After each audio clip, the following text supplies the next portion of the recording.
क्या यूपी में पंचायत चुनाव की तारीख अब लगभग तय हो चुकी है? क्या इस बार चुनाव हर हाल में समय पर होंगे? और क्या 25 मार्च वो दिन है जब पूरी तस्वीर साफ हो जाएगी? आज इस रिपोर्ट में हम बताएंगे कोर्ट का दबाव और सरकार का रोड मैप क्या है और वो 3 बड़े कारण जिनसे चुनाव लटक सकते थे। नमस्कार, मैं हूं आपके साथ राहुल राणा और आज बात यूपी के उस पंचायत चुनाव की जिसको लेकर कुछ दिनों से तमाम अटकलें सामने आ रही है। यूपी पंचायत चुनाव को लेकर अब वो तारीख जिसका इंतजार सभी को था और अब इस मुद्दे पर बनी अनिश्चितता धीरे धीरे कैसे खत्म होती जा रही है।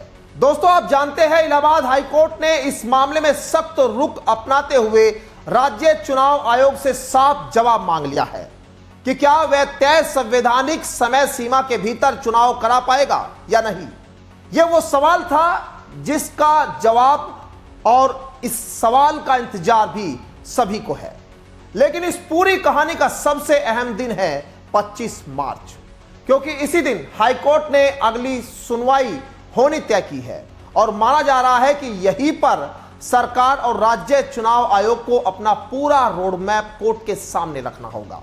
यानी 25 मार्च वो तारीख है जहां साफ हो जाएगा कि चुनाव कब और कैसे होंगे। दरअसल यह मामला तब शुरू हुआ जब याचिकाकर्ता इम्तियाज हुसैन ने हाईकोर्ट में याचिका दाखिल कर चुनाव प्रक्रिया के लिए एक समयबद्ध कार्यक्रम पेश करने की मांग कर दी।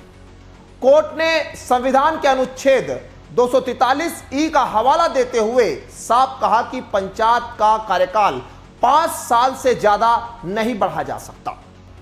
इसी बीच पंचायती राज मंत्री ओम प्रकाश राजभर ने बड़ा बयान दे दिया है और उन्होंने साफ कहा किसी भी प्रधान या पंचायत प्रतिनिधि का कार्यकाल नहीं बढ़ेगा। यह बड़ा बयान है और जुलाई 2026 से पहले हर हाल में चुनाव कराए जाएंगे। यानी सरकार ने अपनी टाइमलाइन तो तय कर दी, लेकिन अब नजर है 25 मार्च पर।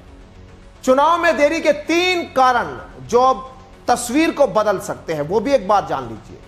जातीय जनगणना, पहले चर्चा यह थी कि जातीय जनगणना के कारण चुनाव टल सकते हैं, लेकिन अब साफ हो गया है कि नई जनगणना नहीं होगी बल्कि 2011 के आंकड़ों के आधार पर ही प्रक्रिया आगे बढ़ेगी।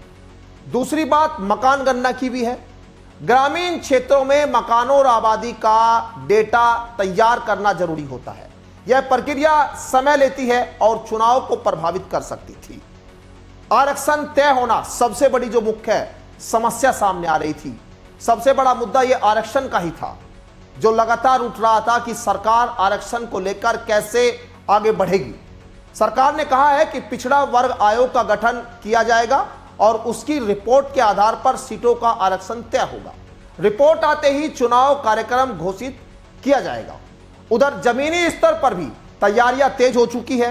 कई जिलों में मतपत्र अब पहुंचने लगे हैं, जिससे साफ है कि प्रशासन चुनाव के लिए तैयार तो है, भले ही दबाव कैसा भी उनके ऊपर क्यों न हो। वहीं योगी आदित्यनाथ ने भी कानून व्यवस्था को लेकर सख्त निर्देश दे रखे हैं।